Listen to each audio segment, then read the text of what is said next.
The dust of the caravan road still clung to our cloaks as we first laid eyes on the Sunstone Palace. It wasn't just a building. It was a testament to 1,000 years of magic, its spires piercing the clouds, shimmering with an energy you could feel humming in your bones. There were 12 of us, summoned from every corner of the kingdom. 12 girls, each bearing a spark of the arcane, called to compete for a single, coveted prize, the title of Royal Sorceress. We were whispers in the wind, a collection of village healers, hedge witches, and academy prodigies, all strangers under the same impossibly high, gilded ceiling. I remember clutching the worn leather of my satchel, my heart hammering a rhythm against my ribs that felt loud enough for everyone to hear. Beside me, Elara from the northern reaches, with eyes like chips of ice, stood ramrod straight, her confidence a tangible aura.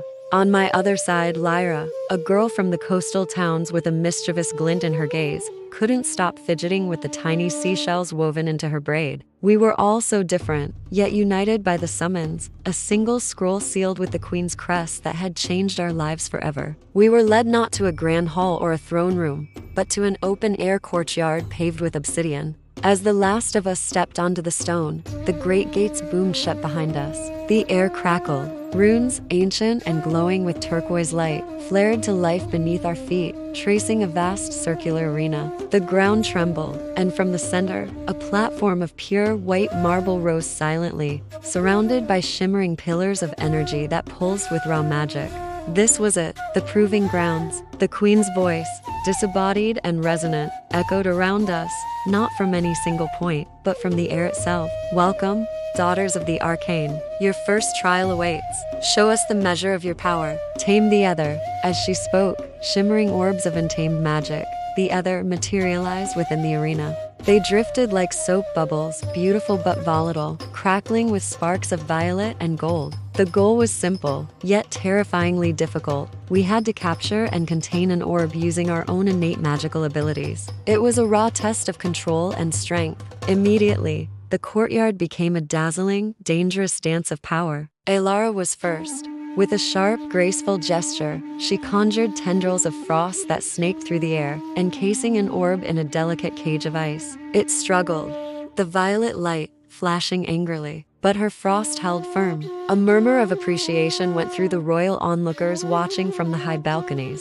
Next, Lyra sang a low, haunting melody, and the very air seemed to thicken around an orb, compressing it into a swirling vortex of wind she held cupped in her palms. One by one, the others showcased their gifts. A girl named Serafina wove threads of pure light into a net. Another commanded roots from unseen earth to burst through the obsidian floor and ensnare her target. My turn came. I was from a small, forgotten village in the Whispering Woods, known more for its strange mushrooms than for its magic. My gift was small, or so I'd always been told. I could make plants grow, mend their broken stems, coax blossoms from stubborn buds. What good was that here? Taking a deep breath, I focused on an orb floating near me. I reached out with my magic, sending a tendril of green, life-giving energy towards it. I tried to do what the others had done, to cage it, to bind it. But my magic didn't bind it. It touched it, and something shifted. The orb didn't fight back. Instead, the chaotic violet energy within it stilled, and the light softened, turning a gentle, verdant green.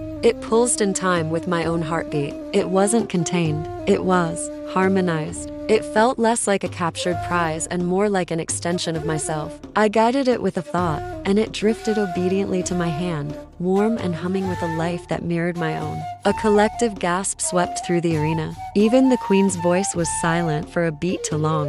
The other girls stared, their own contained orbs seeming like angry, caged beasts compared to my calm, glowing companion. They had all forced the other into submission. I had befriended it. No one had ever seen anything like it. In that moment, standing in the center of the Sunstone Palace, I realized the small, quiet magic I had nurtured my whole life wasn't small at all. It was something new, something powerful, something no one, least of all me, had ever expected. And this was only the beginning. Thank you for watching this first chapter of our story. If you're as excited as I am to see what happens next, make sure to subscribe and hit that notification bell so you don't miss the next trial.